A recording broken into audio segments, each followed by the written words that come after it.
Merhaba arkadaşlar, ben Vural Murat. Yeni bir video ile daha karşınızdayım.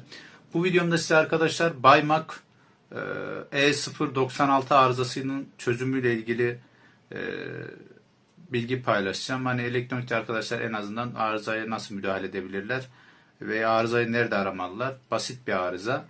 Bu yüzden hemen kısaca bir video çekmek istedim. Hem de bu işte bir abimin kombisi bu. Kombisinin daha doğrusu anakartı. E96 arızası veriyor. İlk başlarda böyle bu arıza ilk verdiği dönemlerde resetleyince düzeliyor. İşte birkaç saat sonra uyarıyı vermeye başlıyor gibi bir durum var.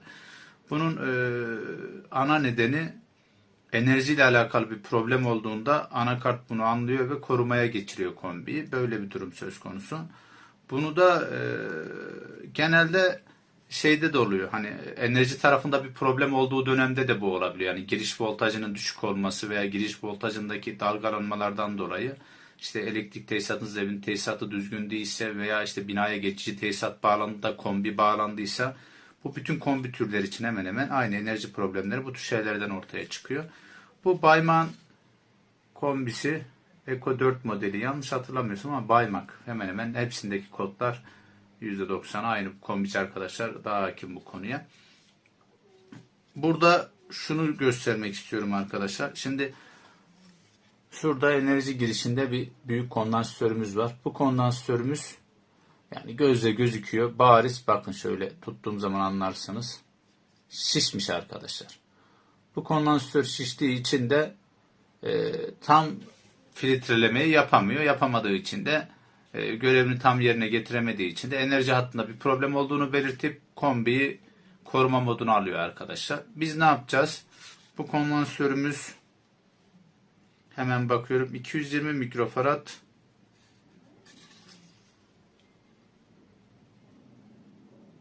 200 mü? 220 mi? Ya 22 mikrofarad. 22 mikrofarad 400 voltluk yüksek voltaj bir kondansatörümüz. Bu kondansatörü değiştireceğiz. Değiştirdiğimiz zaman E096 arızası çözülecek arkadaşlar.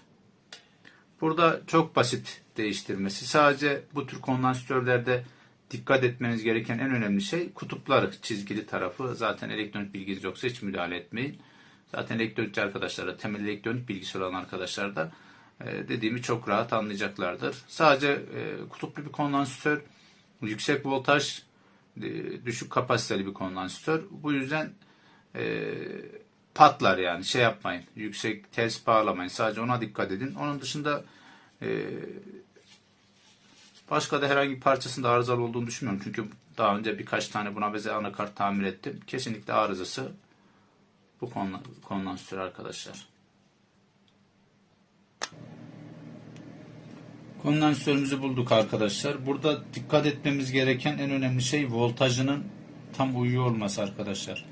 Yani 400 voltluk bir kondansatör bulmamız lazım. Mikrofaradları da çok abartılı fark olmadığı sürece birkaç mikrofarad çok etki etmez. Mesela 22 idi bu 33 mikrofarad kullanacağım.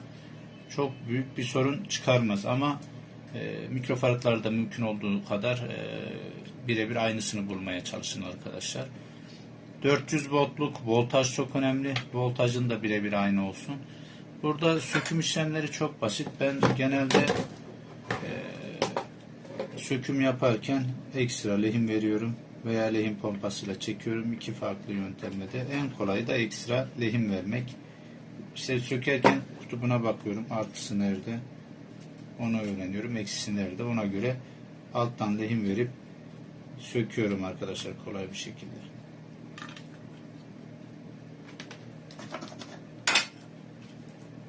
Gördüğünüz bu kondansatör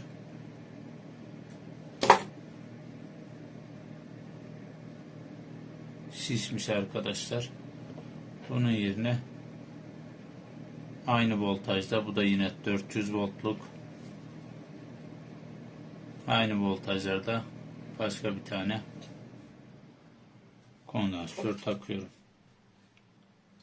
Artı eksi zaten board üzerinde de yazar arkadaşlar. Board üstünde de artı ve eksi diye yazar.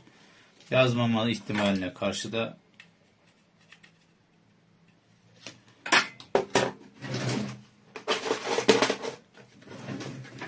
lehim pompasıyla lehimini biraz alacağım.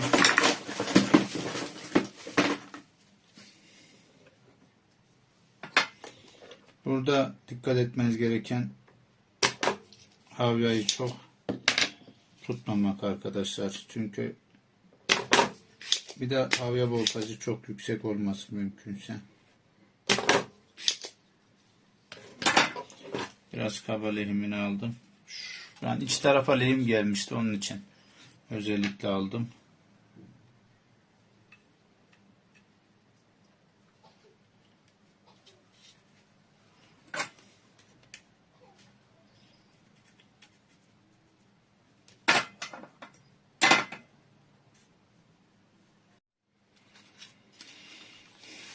Gözüktüğü üzere yeni kondansatörü lehimledik ve tepesi düzgün olduğunu göreceksiniz zaten. Bu şekilde arkadaşlar, arızası çok basit. Hani elektronik bilgi sistemi, elektronik bilgisi olan bir arkadaş yapabilir. Bilgisi olmayan arkadaşlar da bana yönlendirirse cüzi bir miktara tamir edebilirim arkadaşlar. Bütün kombi anakartlarını.